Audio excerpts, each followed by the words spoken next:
오늘 우리 함께 보신 본문으로 따뜻함이 흐르게 하라, 따뜻함이 흐르게 하라 라는 제목으로 함께 말씀을 좀 함께 나누도록 하겠습니다.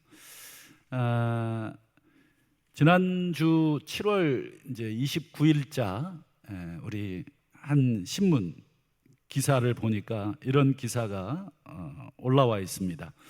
경남 함양 울산 간 고속도로 공사 현장에서 60대 노동자가 집안을 뚫는 이 기계 있죠. 이 천공기라고 하던데, 이렇게 저도 대학 다닐 때 건설 현장에서 이 천공기 들고 한 일주일 돈을 좀 번 적이 있는데, 그거 일주일 하고 뭐 귀랑 어깨랑 다 나갔어요. 이게 보통 이게 굉장한 압을 주는 게 아니더라고요. 근데 이 60대 노동자가 이 뜨거운 날, 여러분, 이 천공기 이걸 뚫다가 거기에 끼었습니다. 그래서 그 자리에서 죽었다 하는 기사이고요. 또 지난 1월 경남 김해 모 아파트 신축 현장에서 한 사람이 추락해서 사고를 당했고, 또 지난 4월 경기도 광명 신안산선 건설 현장에서 붕괴 사고가 있었고, 또 대구 주상복합 신축 현장에서 추락 사고가 발생하는 등 올해 들어 4차례 중대 재해 사고로 4명이 사망했다. 이런 7월 29일자 모 신문 기사가 나왔습니다.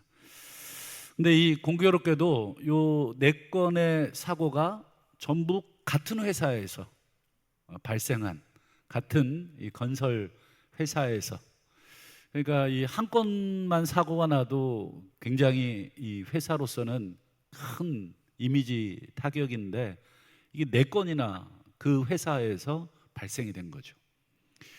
그러니까 이게 한 번 나고 얼른 방지하고 또 조치를 취해야 되는데 또 2번 나고 3번 나고, 그리고 4번째 우리 지난 이제 고속도로 공사 현장에서 안반을 바닥을 뚫던 이 60대 노동자가 거기에 끼어가지고 이제 죽게 되는, 4번에 걸쳐서 이 똑같은 회사에서 이런 재해가 발생을 한 것이죠.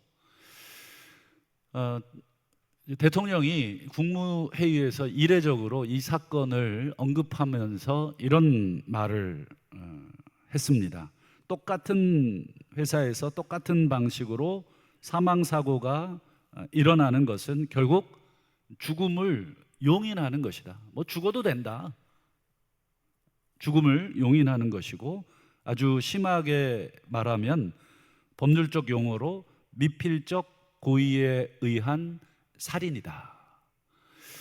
저는 법률적 용어를 잘 몰라서 어쨌든 사람 죽인 거다, 이렇게 계속해서 조치 취하지 않고, 그러니까 뭐 사고가 아니라 사람을 죽인 살인이다, 이렇게 이제 아주 호되게 국무회의에서 질타를 하면서, 노동부 장관인가요? 뭐 어쨌든 이런 산업재해 올해 안에 줄이지 못하면 장관 옷 벗어라, 이렇게까지 이제 질타를 하셨다 하는 기사를 보았습니다. 여러분이 뭐 산업재해, 일하다가 다치거나, 또 최근에 무슨 빵 만드는 회사에서 또 거기에 또 끼어가지고 기계에 빨려 들어가는 사고가 있었죠. 그리고 최근에 뭐 전주의 여기 공장에서도 아주 빠져가지고 죽는 사고가 여기 공단에서 또 있었고, 또 이 무더운 날 맨홀 뚜껑에 들어가서 작업하다가 한 사람은 죽고 또 한 사람은 중태에 빠진, 그 맨홀에는 이제 유독가스가 많은데 그 산소 그걸 측정을 하고 들여보내야 되는데 최소한의 산소가 필요하잖아요. 그런데 그것마저도 제대로 측정하지 않고 그냥 알고 보니까 원청에 하청에 그러니까 뭐 몇 단계에 걸쳐서 일을 내려주니까 뭐 제대로 된 안전 장비 전부 다 자기들 책임을 면하는 거죠. 우리는 여기 하청을 줬다. 여긴 또 여기에다 하청 주고. 결국 저 힘없는 이 노동자가 그냥 뭐 제대로 된 업체에서 장비를 가지고 이렇게 일을 시키는 게 아니라 대부분 하청의 하청은 뭐예요? 아주 영세한, 그러니까 제대로 된 뭐 안전장치, 뭐 점검 이런 거 없이 그냥 뭐 하루 벌어 하루 먹고 사는 사람들을 불러다가 그냥 하는 것이죠. 이렇게 매년 안타까운 목숨들이 이렇게 누군가의 아버지고 누군가의 남편이고 또 누군가의 또 자식일 텐데 이렇게 목숨을 잃는 이런 일들이 많아지고 있죠. 그래서 하나님께서도 신명기 여러분 22장 8절을 한번 화면을 보시면 내가 새 집을 새로 지을 때 지붕에 난간을 만들어라. 이게 무슨 말이냐면 우리나라는 보통 이렇게 뭐 이렇게 기와를 쌓아서 뾰족하게, 근데 이스라엘 지붕은 평평합니다. 그래서 옥상에 올라가서 뭐 눕기도 하고 뭐 이렇게 합니다. 평평하다 보니까 이렇게 길 쪽으로 떨어질 수가 있어요. 그때 난간을 만들어야 된다. 그 이유가 설명이 돼 있죠. 사람이 떨어지지 않게 하라. 여러분 하나님 집 짓는 데까지 뭐 이렇게 시시콜콜한 지시까지 이런 뭐 지시까지 하시는가 싶잖아요. 이 명령 안에는 뭐가 담겨 있습니까? 사람 생명에 대한 하나님의 지대한 관심이 담겨져 있어요. 여러분 집 하나 짓고, 여러분 이스라엘 집은 뭐 우리처럼 뭐 2층, 3층, 4층 이렇게 그 당시에 고층으로 짓는 집도 아니에요. 1층짜리 겨우 뭐 좀 높아야 2층입니다. 그런데도 불구하고 안전장치 마련해서 사람 죽거나 떨어져 다치는 일 없도록 너희들은 건축할 때도 그렇고 다른 일 할 때도 마찬가지 이 정신을 가지고 일을 해라. 혹시 우리 가운데 뭐 어떤 산업 어떤 그런 건설이나 어떤 그런 일들을 시키시는 분들이 계시면 안전장구 잘 확인해 주시고 또 규칙 따라서 수칙 따라서 어떤 일들을 잘 진행하고 있는지 또 점검하셔야 되겠죠. 여러분 성경에 보면 하나님께서 특별하게 관심을 기울이시는 그 대상들이 몇몇 있죠. 한번 꼽아보죠. 고아, 부모 없는, 그 다음에요 나그네, 자기의 삶에 기반 없이 이리저리 일용직 노동자처럼 몇 개월 동안 뭐 저 지방에 여관에 방 하나 잡아놓고 그 일 끝나면 또 다른 일터로 그런 나그네들, 또 마지막이 뭐예요? 과부, 남편이 죽고 혼자 된 여인. 요즘이야 뭐 여자분들이 더 사회 진출도 많고 능력도 많아서 뭐 혼자 사시는 여인들 뭐 크게 걱정하지 않는 경우가 많지만 이 당시에는 어떻습니까?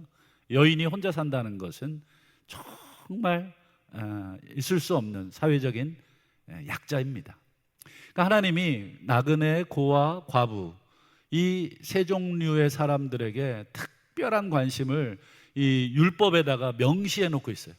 여러분 레위기나 신명기가 하나님의 율법이잖아요.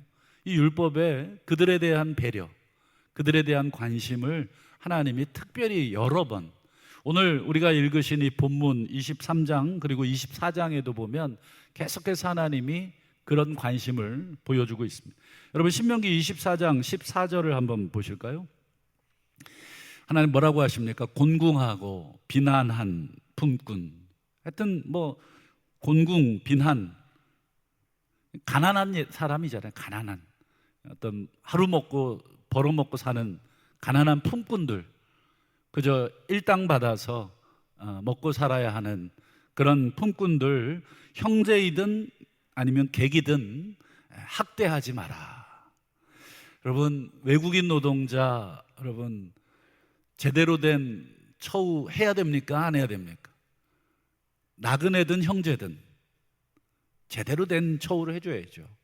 뭐 우리가 낸 세금으로 의료 혜택을 왜 그들에게 주느냐, 뭐 이렇게 말을 하는 분들도 있죠. 또 외국인들인데 왜 우리의 세금으로 그들에게 이렇게 하느냐. 여러분, 나중에 이제 보겠습니다만, 여러분, 나그네든 형제든 우리 같은 민족이든 아니면 저 멀리 외국에서 온 나그네든, 여러분, 우리나라가 단일 민족이라고 굉장히 좀 민족적 순수 혈통을 자랑하지만 이제 그것도 옛말입니다. 여러분, 이제 다민족 사회가 돼버렸어요. 우리 대한민국은. 예전에는 우리 혼혈 이렇게 막 놀리고 그랬잖아요. 이제 그래서는 안 되는 것입니다. 우리가 한 사람으로서 정당한 대우를 해주고 그에 대한 권리를 보장해주고 또 우리와 똑같이 일을 했다면 똑같은 대우까지는 아니어도 우리가 최대한 그의 노동력에 준하는 그런 대우를 우리가 또 해주고 이런 사회가 돼야 된다. 예전보다 참 잘 먹고 잘 살게 되었지만 여러분, 우리 사회는 여전히 하루 벌어 하루 일하는 그런 사람들이 참 많습니다. 여러분, 책 중에 왜 전 세계 인구 절반은 여전히 굶고 있는가라는 책이 있어요. 거기 보면 여러분, 우리가 핸드폰을 가지고 있거나 또는 집을 가지고 있거나 자동차를 가지고 있다면 여러분, 전 세계 인구의 상위 10% 안에 드는 그런 사람입니다. 그러니까 아마 우리 대한민국 여기 우리 지금 예배드리는 우리 성도 중에 핸드폰 없으신 분 없으시네요. 또 자가용 한 대당 한 대는 아니어도 집집마다 한 대 정도는 있으시잖아요. 없으신 분도 있지만 또 내 집은 좋은 집은 아니어도 그래도 내가 발 뻗고 누워서 잘 집이 있다면 여러분, 우리 전 세계 인구 중에 상위 10%에 든다는 것입니다. 지금도 엄청난 수가 절반은 이 제대로 된 식사 자체를 못하고 있다. 여전히 이 지구상에 있는 이 식량이 어느 정도 지금 쌓여 있냐면 이 지구상의 인구의 2배가 먹을 만큼 쌓여 있답니다. 그런데 아이러니하게 아직도 절반은 굶고 있는 거예요. 지구의 인구 2배가 먹을 수 있는 음식이 쌓여 있는데, 그 말은 무슨 뜻인지 이해가 되실 겁니다. 옷도 마찬가지고 이게 너무 한쪽으로 편중되어 있는 그런 것들. 혹시 우리 집집마다 우리 여기 여성분들은 농을 열면 입을 옷이 있어요, 없어요? 입을 옷이 없잖아요. 지금 입고 계신 옷도 제대로 된 옷이 아니라 그냥 걸치고 오신 거고, 또 가방 들고 오실 가방 있으셨습니까? 이렇게 교회 오실 때 그냥 검은 봉다리 들고 오신 거잖아요. 사실은 그런데 우리 많은 것들을 사실 누리고 있는데 여전히 좀 부족하다고 느끼고 더 많은 것들을 우리가 가져야 된다고 느낄 때가 많죠. 물론 그게 잘못됐다는 게 아닙니다. 옷이 여러 벌 있는 게 죄다 이런 얘기는 아닙니다. 그만큼 우리에게 하나님이 복을 주시고 또 우리가 그만큼 정말 우리 선배들부터 선조들부터 아주 열심히 근면하게 이 나라의 경제를 이렇게 만들어낸 결과를, 그 열매를 지금 우리 세대가 사실은 먹고 있는 거죠. 오늘 본문 신명기 23장 24장이 이제 누구에 대한 말씀이 주로 나오냐면 여러분, 사회적인 약자 그리고 소외자들, 이런 대상들에 대한 이제 하나님의 말씀이 이제 나오게 되는데, 먼저 오늘 본문 23장 19절을 한번 보실까요? 23장 19절. 여기 보면 뭐라고 되어 있습니까? 네가 형제에게 돈 구워 주거든 또는 물건을 이렇게 주거든 빌려 주거든 뭘 받지 말라고 되어 있습니까? 이자 받지 마라. 이게 돈이든 식물이든 아니면 어떤 모든 것에 이자를 받지 마라. 여러분, 뒤집어 생각해 보면 내가 이 형제에게 돈을 빌려주는데 이 형제의 입장에서는 돈을 나한테 빌리는 거잖아요. 돈을 나한테 빌릴 정도면 이 형제의 형편이 어떻겠습니까? 그렇죠. 아주 힘든 것입니다. 여러분, 누군가에게 내 주머니에 돈 있는데 아쉬운 소리 할 사람이 몇이나 되겠습니까? 내 주머니에 돈 꽂아놓고 야, 나 돈 좀 빌려줘. 그럴 사람 몇 없습니다. 그러니까 이 형제가 나에게 또는 누군가에게 돈을 빌릴 만큼 되었다는 것은 너무너무 힘들다는 거예요. 먹고 입에 풀칠할 그런 것도 어렵다 하는 것이죠. 지금이야 뭐 그런 가정이 몇 안 되겠지만 과거 여러분 어린 시절 한번 생각을 한번 해보시죠. 어떠십니까? 부모님들이 참 이렇게 어렵게 정말 먹을 것 구해 오셔서 또는 옆집에 가서 음식도 얻어다가 우리의 입에 넣어주신 우리 부모님들이 계실 겁니다. 그런 면에서 참 여러분, 누군가에게 음식을 빌리거나 누군가에게 돈을 빌려서 음식을 산다, 이 사람의 형편은 굉장히 어렵습니다. 그런 어려운 사람에게 음식 주고 돈 빌려주는 거 감사한 일이지만 거기에다가 이자까지 내라. 이렇게 되면 여러분, 이 돈 나중에 원금이나 또는 그 받은 음식을 갚을 때 뭐까지 갚아야 돼요? 이자까지 갚아야 되니까 이 사람은 형편이 어떻게 되겠습니까? 더 어려운 것입니다. 여러분, 은행이 부자한테 돈 빌려주든가요? 가난한 사람 돈 빌려주든가요? 가난한 사람 잘 안 줍니다. 신용등급이 낮은 사람 돈 빌릴 수 없어요. 부자들은 돈 안 빌려도 되는데 그 돈 또 빌려서 또 다른 거 합니다. 가난한 사람은 정말 살 집이 없어서 돈 빌려야 되는데 은행에서 뭐 담보도 없고 갚을 능력도 없고 뭐 아무것도 없으니까 아예 주지를 않아요. 그래서 막 여러분, 저 제2금융권, 제3금융권, 소위 말하는 사채, 막 달러 이자까지 그렇게 갈 수밖에 없는 그런 구조가 돼 있잖아요. 물론 은행도 먹고 살아야 되니까 이해는 되지만 어떻습니까? 가난한 자에게 더 많은 이자를 붙여서 돈을 빌려주면 그 사람 원금 갚기도 힘든데 나중에 이자에 이자가 붙어서 원금보다 뭐가 더 커져요? 이자가 더 커집니다. 아마 우리 성도님들 가운데 그런 사채 쓰신 분들 한번 계신지 모르겠어요.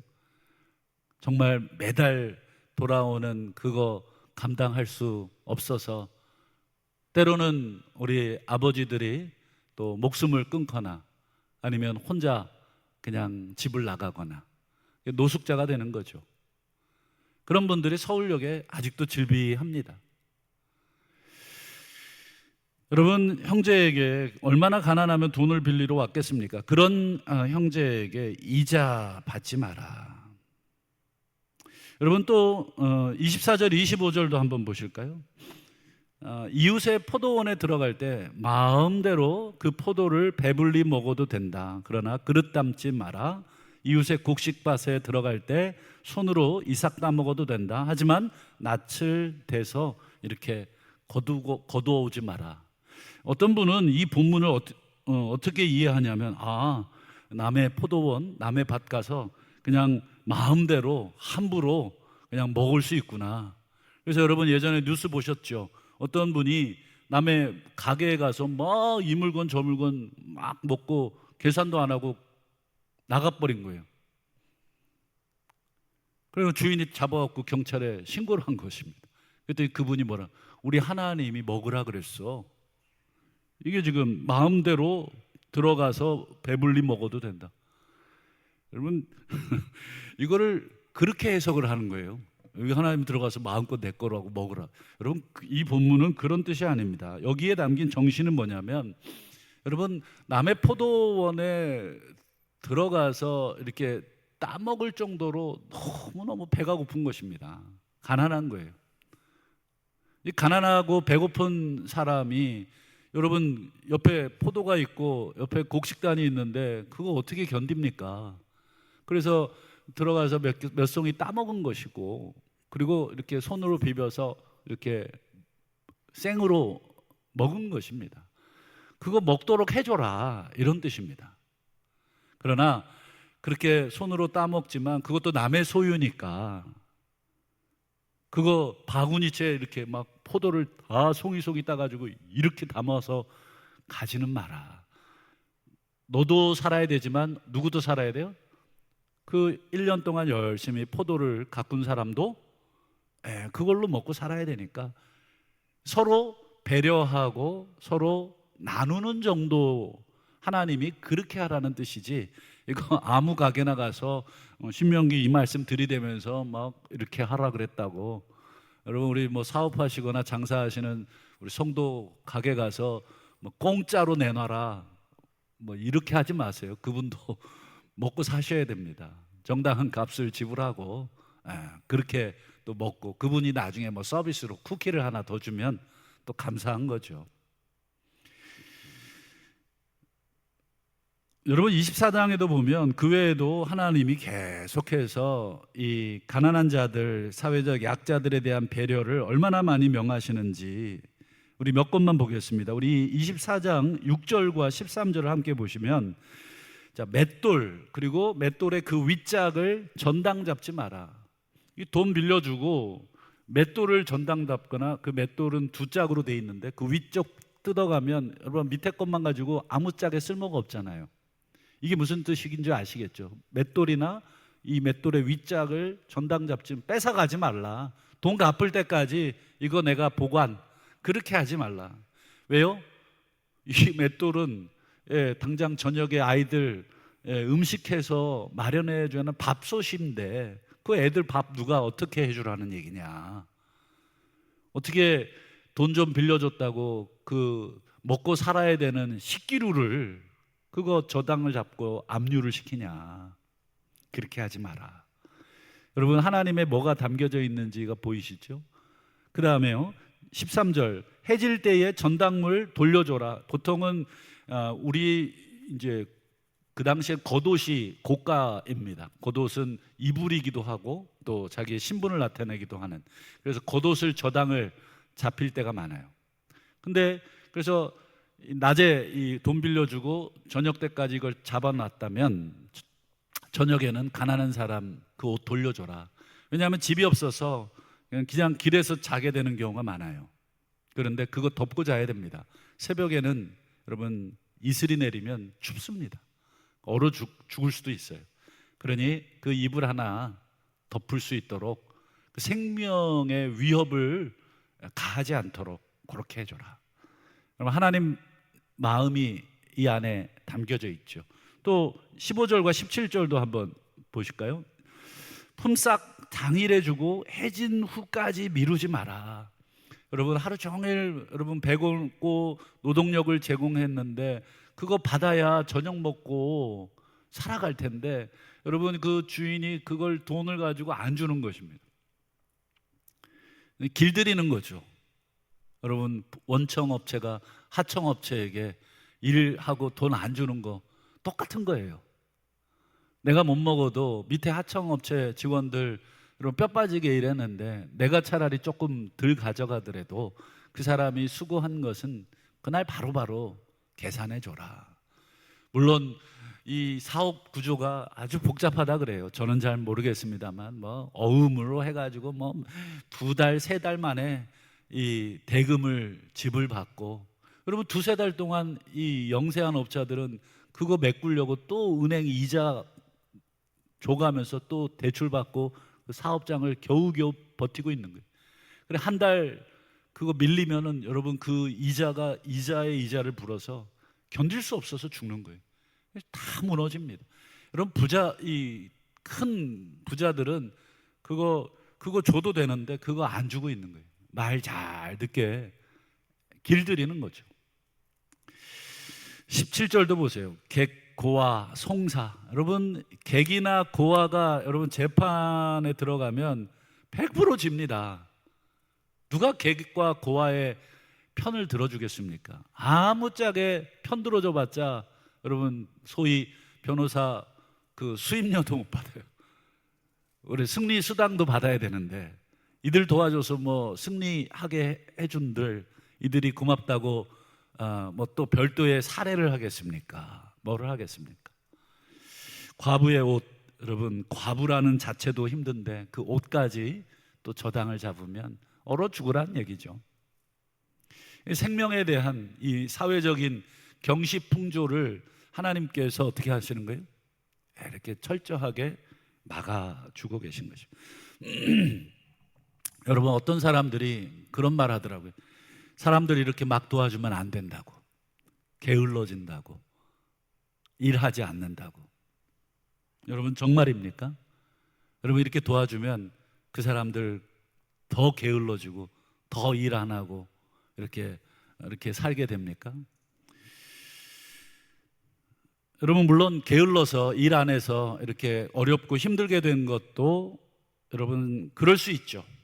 일을 안 하니까 게을러지고 게으르게 사니까 가난해지고 그럴 수 있어요. 인정합니다. 그러나 여러분 대부분의 이런 가난들은 요즘 어떻습니까? 되물림 됩니다. 되물림. 구조적인 이런 이 횡포, 원청에서 대금을 결제해 주지 않아서 이 하청 업체들은 은행에서 이자를 감당하면서 버티고 있다가 그것도 100% 다 지급 안 해줘서 또 밑에 하청에게 또 지급도 못. 여러분, 이 연쇄적으로 파산을 시키는 거죠. 구조적인 이런 횡포로 여러분 가난하게 되는 경우 많죠. 저희 아버님도 건설업을 하셔서 저는 그거를 대충 압니다. 일해주고 돈을 받지를 못해. 자재대를 못 받는 거예요. 집 지어주고 그걸 받지를 못해서 계속 버티고 계시다가 결국 부도나셨어요. 그래서 감옥도 가시고 그러신 적이 있는데, 여러분, 이 구조적인 문제 때문에 가난이 대물림 되는 것이죠. 어떤 사람은 자기가 삼루에서 태어났는데 삼루타를 친 줄을 알아요 라고 하는 어떤 드라마 대사가 있습니다. 여러분, 야구 아시는지 모르겠는데 1루, 2루, 3루 홈베이스가 있잖아요. 이렇게 한 바퀴 뺑 찍고 돌으면 1점. 근데 어떤 사람은 자기가 3루에서 태어났어요. 그러니까 홈으로 들어오면 요것만 오면 되잖아요. 누구는 1루부터 2루를 찍고 3루까지 가야 되는데 이 친구는 3루에서 태어났는데 자기가 3루타를 친 줄을 안다. 자기가 이게 굉장히 잘해서 지금 3루에 있는 줄 안다. 아주 드라마 대사인데 제가 드라마 보다가 은혜를 받았어요. 어떻게 이런 대사를 썼을까? 이 작가가 누굴까? 여러분, 정말 맞는 말이죠. 어떤 사람은 정말 부유한 집안에서, 좋은 집안에서, 좋은 부모 밑에서 태어났어요. 그래서 온갖 지원을 다 받았어요. 근데 자기가 삼루타를 친 줄을 알아요. 온갖 과외비를 다 지원받고, 다른 친구들 열심히 정말 공부할 시간 쪼개서 아르바이트하고 아르바이트 2개, 3개 막 잠을 줄여가면서 쓰러지기 직전까지 일하면서 공부하는데, 이 친구는 부모 잘 만나서 좋은 집에 태어나서 공부만 했으니 당연히 성적이 더 좋겠죠. 또 부족한 거는 부모님들이 또 과외를 시켜주니까 여러분, 얼마나 또 과외 선생님들이 또 잘 가르쳐 주겠습니까? 그래 성적 높고 좋은 대학 갔는데 자기가 삼루타 친 줄 알고 있어요. 여러분, 반대의 경우는 어떻습니까? 내가 태어나 보니까 엄마, 아빠 둘 중에 한 분이 안 계신 거예요. 또는 두 분 다 계신데 너무너무 가난해. 아버지는 사업에 부도가 나서 막 이리저리 쫓겨다니고, 또 어떤 집에 태어났는데 부모가 나를 너무 학대해.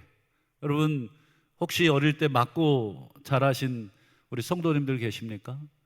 여러분, 그런 가정에서 자랐는데 어떻게 여러분 제대로 자란 가정 아이와 비교하면서 너는 게을러서, 너는 일을 하지 않아서, 너는 공부를 하지 않아서 이렇게 성적도 나쁘고 그렇게 가난한 거야, 우리가 감히 이렇게 얘기할 수 있겠습니까? 그건 어렵습니다. 물론 그 가운데서도 열심히 해서 정말 일어나는 친구들도 있지만, 여러분, 대부분 우리 갓난아이 어릴 때 그 심령이 아직 견고하지 않을 때, 여러분 부모가 학대하고 부모가 제대로 된 뒷받침을 해주지 않는데 그 아이의 이 심령과 정신이 아직 약한데 다 무너지죠.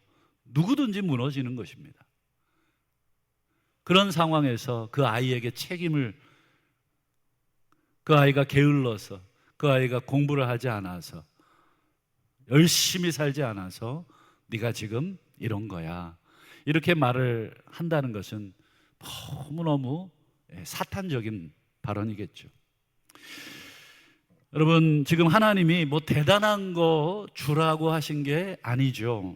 뭐 하라는 것입니까? 돈 빌려주고 이자 받지 마라. 그냥 원금도 안 받을 수 있으면 안 받지만 원금은 받아도 된다. 그러나 원금에 그 가난한 형제에게 이자까지 덧붙여서 악착같이 받아내지 마라. 또 포도나 곡식, 이렇게 하나님이 한 해 동안 농사 짓게 하셔서 열매를 주셨는데 가난한 사람이 배고파서 이렇게 따먹고 좀 볕 이삭 이렇게 해서 시장길을 좀 면했는데 그거 이 도둑놈이라고 멱살잡이하고, 여러분 마을이 작아서 다 알아요.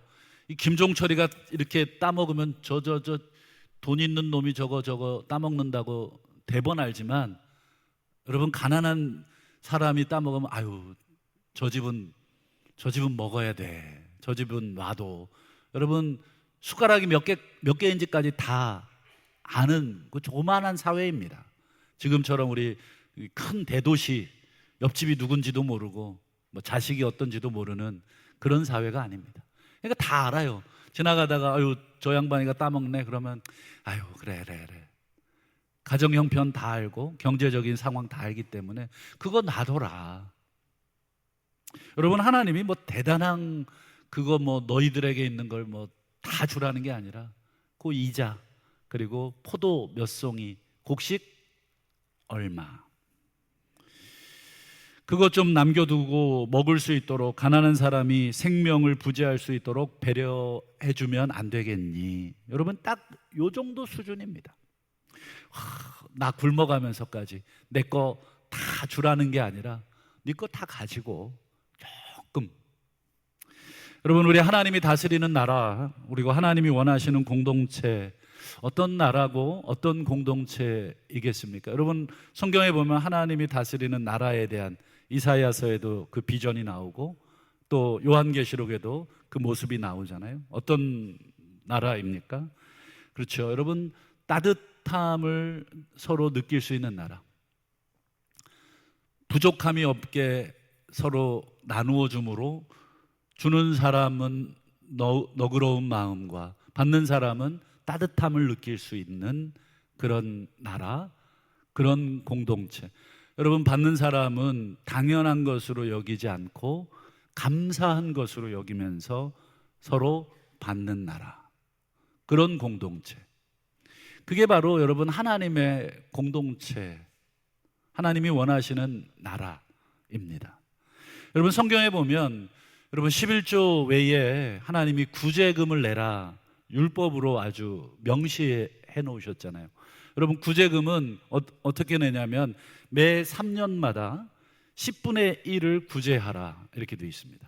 그러면 1년 단위로 하면 1년에 약 3.3% 정도입니다. 1년에 3.3%는 구제금으로 쓰라는 거예요. 여러분 1년 동안 1,000만 원을 만약에 버신다고 하면 1년 동안 얼마를 구제하시면 돼요? 33만 원 정도. 나머지 한 70만 원 돈은 너 쓰고 한 30만 원 정도 그거 주변에 혹시 어려운 분 있으면 음식도 좀 사다 주고, 또 뭐 아이들 가난한 집이면 여러분 신발도 하나 사다 주고 학용품도 이렇게 입학할 때 좀 사주고, 주변에 여러분 절대적 빈곤이 요즘은 많이 없어졌지만 그래도 상대적으로 좀 빈곤하고 어려운 분들이 우리 있으시잖아요. 그러면 여러분 1년 동안 하나님 1,000만 원 수입 주셨으면 한 3% 정도, 3.3%는 구제금으로 쓰라는 것입니다. 여러분 1년에 1,000만 원 버면 월 100만 원 조금 안 되게 버는 건데, 여러분 4인 가족 최저 생계비가 2025년 기준으로 197만 원 정도 되더라고요. 한 200만 원 정도 되더라고요.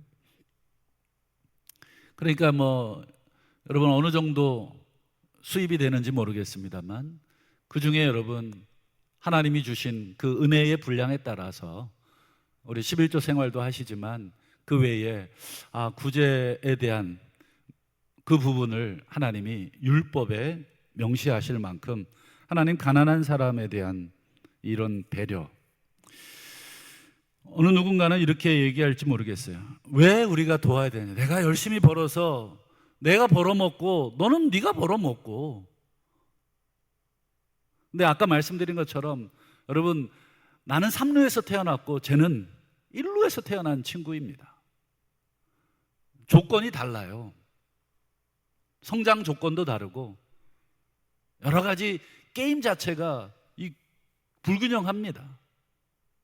그런데 너는 네가 벌어먹고 살고 나는 내가 벌어먹고 살고, 내가 삼루에서 태어나서 삼루타 친 줄로 생각하고 내가 잘나서 그런 줄 알고 그렇게 살아야지, 너는 일루에서 태어났으니까 일루에서 거기서부터 고생하면서 살아야지. 물론 맞는 얘기지만 여러분 왜 우리가 이렇게 살아야 되느냐? 하나님의 대답이 오늘 본문 18절에 나와 있습니다. 우리 신명기 24장 18절을 한번 보실까요? 다 같이 한번 읽어주시죠. 시작. 너는 애굽에서 종 되었던 일과 내 하나님 여호와께서 너를 거기서 속량하신 것을 기억하라. 이러므로 내가 너에게 이 일을 행하라 명령하노라. 이 일을 행하라. 가난하고 소외되고 혼자의 힘으로는 이 구조적인 어려움을 벗어날 수 없고 이런 사람들 도와라. 그 근거가 뭐예요? 네가 노예였다. 너는 노예였지만 나의 전적인 은혜로 속량함을 받은, 나의 100%의 은혜를 받은, 네가 무슨 자격이 있어서 너에게 그런 은혜를 준 것 아닌 그런 은혜 받은 사람이기 때문에 너도 이렇게 하라. 내가 명령하는 것이다. 그렇게 함으로써 내가 그런 사람이었지, 내가 과거에 이런 사람이었지. 여러분 서로 돌아보는 것, 따뜻함이 흐르도록 하는 것, 서로 여러분 조그만 것을 나누는 것, 여러분 이것을 히브리서 13장에는 뭐라고 표현하고 있느냐? 우리 히브리서 13장 16절에 보면 제사라고 표현하고 있습니다. 여러분 우리는 그저 조그마한 것을 음식을 나누고 또 우리가 가진 일부 중에 1년에 3.3%도 채 되지 않는 단돈 10,000원 한 장도 잘 안 쓰는 가난한 사람들을 위해서 그런 자들인데 어쩌다가 한번 그렇게 한 것을 하나님이 제사를 제물로 받으시는. 여러분 오늘 우리가 이렇게 예배를 드리는 것도 예배지만 우리의 삶의 예배로 우리가 현장으로 나가서 우리 주변에 나도 어렵다면 여러분 도움을 받으십시오. 기쁜 마음으로. 그러나 나보다 더 어려운 사람이 있다면 자그마한 것이라도 그에게 따뜻함을 느낄 수 있도록 나누시면 그게 하나님 앞에 제사가 된다. 말씀을 맺겠습니다. 오늘 말씀의 제목이 따뜻함이 흐르게 하라. 여러분 우리 교회에서 그리고 목장 모임에서 또 속회 모임에서 아마 다 아시죠? 형편들 아실 겁니다. 그리고 직장에서도 또 사회에서도 우리 주변의 이웃들, 참 우리 여기 진북동 이 뒤편만 가도 골목골목 참 일용직 노동자들도 참 많고 어려운 분들도 참 많고, 여러분 그런 어려운 지체들에게 따뜻함을 느낄 수 있도록 따뜻함을 흘려 보내주실 수 있기를 주님의 이름으로 축원합니다. 여러분 그렇게 되면 내 거 조금 줄어들겠지만 우리 하나님 뭐라고 약속하시냐면 신명기 24장 19절에 그리하면 내 하나님 여호와가 내 손으로 하는 모든 일에 복을, 네가 조금 나눠줬지만 내 하나님 여호와가 네가 손으로 하는 모든 일에 복을 주겠다. 선순환이 되는 것이죠. 오늘 본문에 담긴 하나님의 뜻과 정신과 마음을 기억하시고, 특별히 우리 어디서부터 시작하시면 좋겠습니까? 우리 교회에서 시작하시면 좋겠습니다. 우리 교회 내에도 참 매년 1년에 2번, 정말 적은 금액이지만 우리 서로 따뜻함을 느낄 수 있기를 원해서 우리 성도들에게 전달하고 있는 가정들이 몇몇 가정들이 있어요. 너무너무 약소해서 죄송할 정도인데, 그래도 우리가 할 수 있는 범위 내에서 그렇게 마음을 나누는 것입니다. 특별히 교회적 차원에서 하기보다 우리 목장에서, 또 우리 속회에서, 또 우리 개개인적으로 조그마한 마음을 조금 표현한다면 우리 하나님이 더 표현해라 하고 내가 하는 일에 복을 주신다. 우리의 이 약속을 믿는 우리 성도들인 줄로 믿습니다. 우리 하나님께서 그래서 우리 모든 성도들의 생업에, 하시는 모든 사업에, 모든 일들에 우리 하나님께서 만져주셔서 더 풍성히 주신다면 그건 내 능력이 아니라 나누라 하신 그 하나님의 뜻인 줄로 믿고 우리 주변을 따뜻하게 만들어 주시고, 우리 전주 동부교회가 정말 따뜻함이 흐르는 그런 예수의 보혈이 흐르는 그런 교회 다 만들어 주시기를 주님의 이름으로 축원합니다.